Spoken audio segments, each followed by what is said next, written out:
Western countries are about to face arguably the greatest banking crisis that we've ever seen. Now, we've been warning you about this for months on this channel, so hopefully you've been preparing yourself because now this problem is accelerating right before our eyes. Rich people have already been making major moves to protect themselves, but it's the poor and the middle class which will be screwed unless they make some major pivots. Now, a couple of big data points and pieces of news that I want to bring to your attention, most notably is China. Now, the West has been sitting back hoping that China continues its ridiculous zero COVID policy, which we all know was a joke. Well, President Xi Jinping last week made some major structural changes that should terrify Western economies. I'll get to China in a minute, but first, the central banks in the United States and Europe have been doing some really shady things that you need to know about. Number one, they are stockpiling gold right now. Just look how much gold they've been quietly buying over the past few weeks. What the hell is going on here? Now, you have a right to ask that question since the central banks have a currency that is not tied to gold or silver. So why in the heck are they buying up so much gold and silver?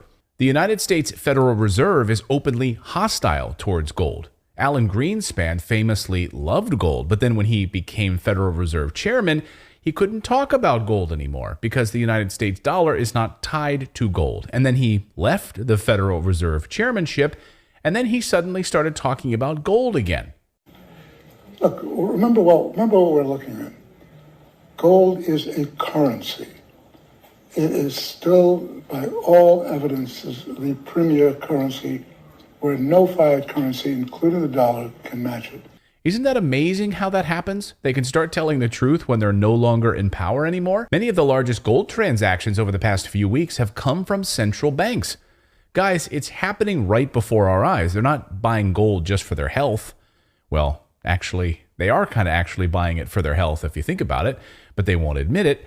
They won't admit that their government currencies are in a free fall. And last week, we saw the first real indications that the United States dollar is in real decline. Now, for over 10 years, the US dollar and treasury bonds were seen as a hedge against volatility, a safe haven.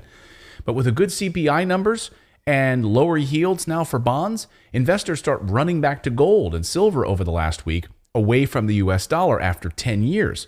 It looks like this dynasty of the US dollar is coming to an end. When you have a central bank with a massive balance sheet that continues to print money, it's only a matter of time before the collapse is bound to happen. Now, we're already seeing it massively in Europe. Just look at what is happening with those ridiculous inflation numbers and the decline of the euro. Now, Western governments, particularly the United States, have been buying gold, but largely unreported is the fact that these Western governments are stealing gold. That's right. Perhaps you know, of course, the story of the United States stealing all of the Iraqi gold, and we most recently stole billions of dollars from Afghanistan. But this is happening in other countries as well, all throughout Africa. If the United States dollar is not tied to gold, then why are we hoarding so much of it? Well, here is Alan Greenspan on that point. You know, this is after he left office. Watch.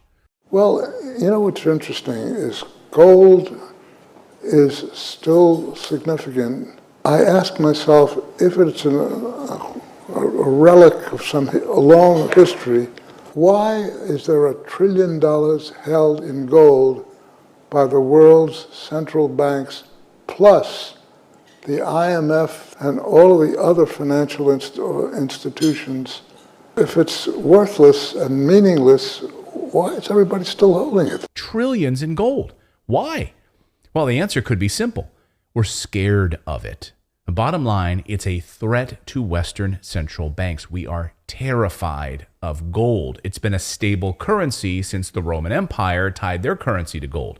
So what better way to neutralize something that you're scared of than buy it up, put it in a prison so no one else can have access to it or steal it? Just watch this incredible piece of video that went viral late this week showing the new Italian Prime Minister Meloni slamming the French government for going into Africa and stealing gold from the people in order to keep them under the thumb of Europe instead of letting these people flourish on their own resources. Watch. Questo si chiama franco CFA. È la moneta coloniale che la Francia stampa per 14 nazioni africane, alle quali applica il signoraggio e in forza delle quali sfrutta le risorse di questa nazione. Questo è un bambino che lavora in una miniera d'oro in Burkina Faso. Il Burkina Faso è una delle nazioni più povere del mondo. Per il Burkina Faso, che ha l'oro, la Francia stampa moneta coloniale.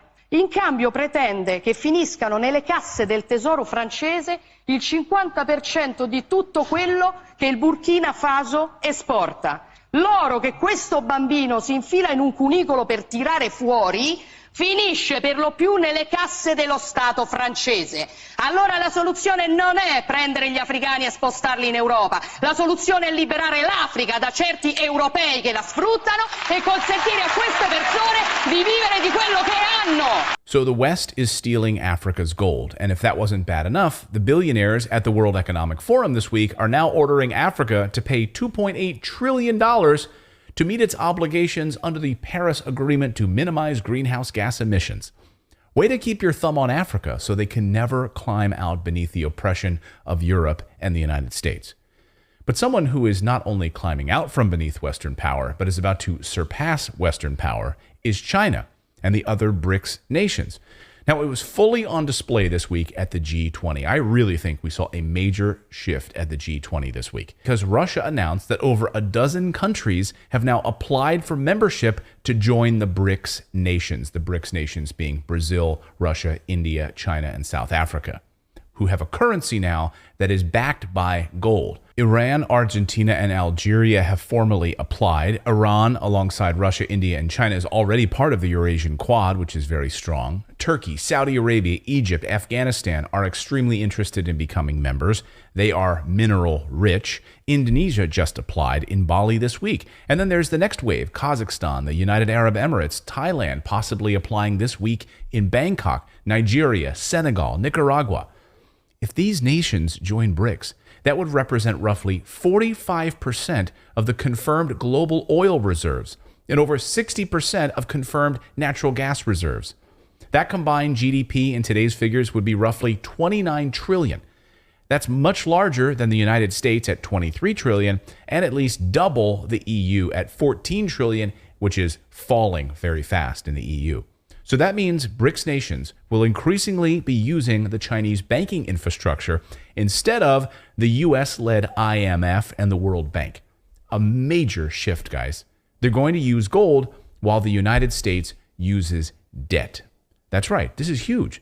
You're seeing the balance of power shifting from the West to the East to a BRICS currency that's backed by gold and precious minerals. Even President Biden was supposed to have a meeting with Chinese President Xi Jinping.